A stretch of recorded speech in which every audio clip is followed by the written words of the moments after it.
অনিবন্ধিত স্মার্টফোনে ব্যবহার রোধে এনইআইআর ব্যবস্থা চালুর সিদ্ধান্ত দীর্ঘদিন ধরে বিরোধিতা করে আসছে মোবাইল ব্যবসায়ীরা।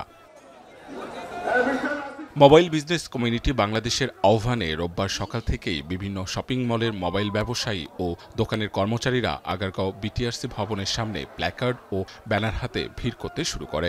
এনইআইআর সংস্কার, সিন্ডিকেট প্রথা বাতিল এবং মোবাইল ফোন আমদানির সুযোগ উন্মুক্ত করার দাবি তাদের।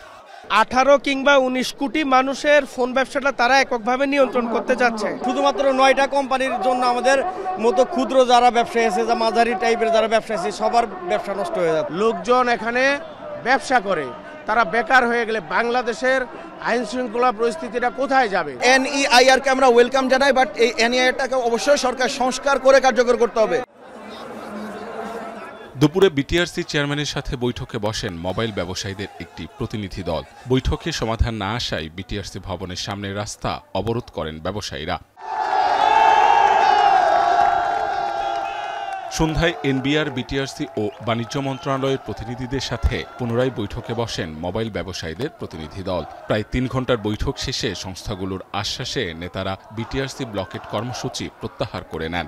তবে মোবাইল ব্যবসায়ীদের আন্দোলন চলমান থাকবে বলেও জানান প্রতিনিধি দলের নেতারা। বলেন, সোমবার সারা দেশে মোবাইল দোকান শাটডাউন থাকবে।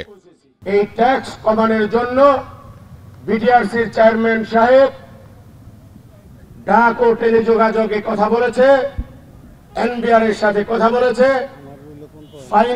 ফাইন্যান্স মিনিস্টার তার সাথেও কথা বলবে, আমাদের একটি মিটিং অ্যারেঞ্জ করবে। মঙ্গলবার ফের বিটিআরসিতে বৈঠকে বসবেন ব্যবসায়ীরা। বৈঠক ফলপ্রসূ না হলে কঠোর আন্দোলনেরও হুঁশিয়ারি দেন তারা। আগামীকালকে আমাদের ব্যবসা প্রতিষ্ঠান শাটডাউন থাকবে। এনবিআর, বিটিআরসি, বাণিজ্য মন্ত্রণালয় এবং এর যে উপদেষ্টা মহোদয়, উনি সহ আমরা আগামী পরশুদিন মিটিং করব ঠিক এই জায়গায়। মিটিং এ যদি কোনো ফলপ্রসূ কোনো রেজাল্ট না আসে, আমরা আবার সিদ্ধান্ত নেব, এই থেকে কঠোর আন্দোলনের ঘোষণা দেব। এদিকে দিনভর আগারগাঁও শ্যামলী রাস্তা বন্ধ থাকায় তীব্র যানজটে নাকাল হতে হয় নগরবাসীকে। নির্দিষ্ট একটা জায়গায় গিয়ে আন্দোলন করতে পারে, এই যে সাধারণ পাবলিকের জন্য আমাদের বিশাল একটা সমস্যা। লিগ্যালের জন্য এরা যুদ্ধ করতেছে, কিন্তু এটা আনলিগ্যালের জন্য যুদ্ধ করতেছে, কিন্তু এটার জন্য আমাদের ভোগান্তি। মোবাইল নেটওয়ার্কে নিবন্ধনবিহীন, চুরি হওয়া বা অননুমোদিত ফোনের ব্যবহার সম্পূর্ণ বন্ধ করতে আগামী 16 ডিসেম্বর থেকে এনইআইআর চালুর সিদ্ধান্ত নিয়েছিল সরকার। চলমান আন্দোলনে পিছানো হতে পারে এ প্রক্রিয়া। মাহবুব হাসান রিপন, এখন, ঢাকা।